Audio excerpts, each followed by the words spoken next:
Our Europe editor, Catherine Nicholson, is in Brussels for us today as well, and she's covering that EU summit.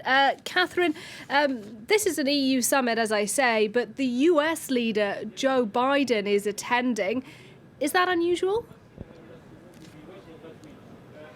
It is very unusual indeed. You're quite right, Nadia. Joe Biden following on from the NATO and G7 meetings and coming here to speak to just the 27 leaders of the EU's member states. Of course, not all of them are members of NATO.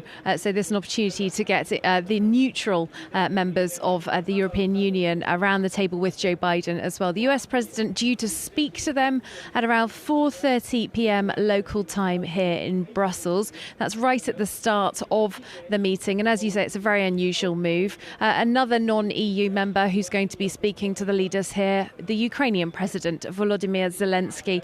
All this, of course, testament to how much this summit is dominated by Russia's war on Ukraine. The broad questions that the leaders are going to be asking each other is how to increase their support for Ukraine. They're all united in agreeing they want to increase support, and how much and in which means. So political support, financial support, material support, humanitarian support, and support to Ukrainian refugees and those who are hosting them. More discussions as well on the broader issues, including energy. The leaders of the EU's 27 member states agreed 2 weeks ago at an informal summit in Versailles that they do want to phase out their use of Russian oil, gas and coal. Today they're going to be looking into the details of how quickly and how much will that cost them and their citizens at a time, of course, when there is a cost of living crisis across the continent. As I said, this summit dominated by Ukraine, but it's not entirely about Ukraine. There are other issues on the table as well, including the COVID-19 pandemic, the European economy and EU foreign relations, particularly with China and Bosnia-Herzegovina. Catherine, there's been some news out of the G7 summit today where we're hearing that that body is to sanction Russian gold.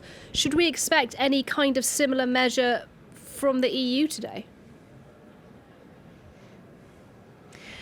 Well, it's hard to know what to expect in terms of sanctions. It's very mixed messages coming out depending which member state you're hearing from. As the leaders have been arriving here at the summit, they've been giving their short comments, doorsteps, as we call them here. And Mark Rutte, for example, the Dutch Prime Minister, said he doesn't expect there to be any firm decision on new sanctions. So he was joined in that message by the Luxembourgish Prime Minister Xavier Bettel. When you look further east in the continent, though, it's a very different story. Poland, the Baltic states, which of course were formerly occupied by the Soviet Union, taking a much harsher line. They want more sanctions. They want Russian energy to be sanctioned, something that's very valuable, of course, to Russia, but of course would pose problems to EU member states as well. The French Europe Minister said earlier this week that if Russia is not showing signs of striving down a path towards peace, then there should be more sanctions, but he didn't go into more detail than that.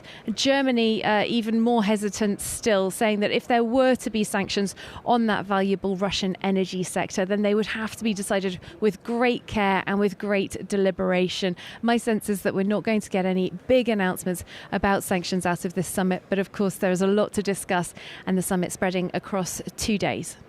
Catherine Nicholson, thank you very much indeed.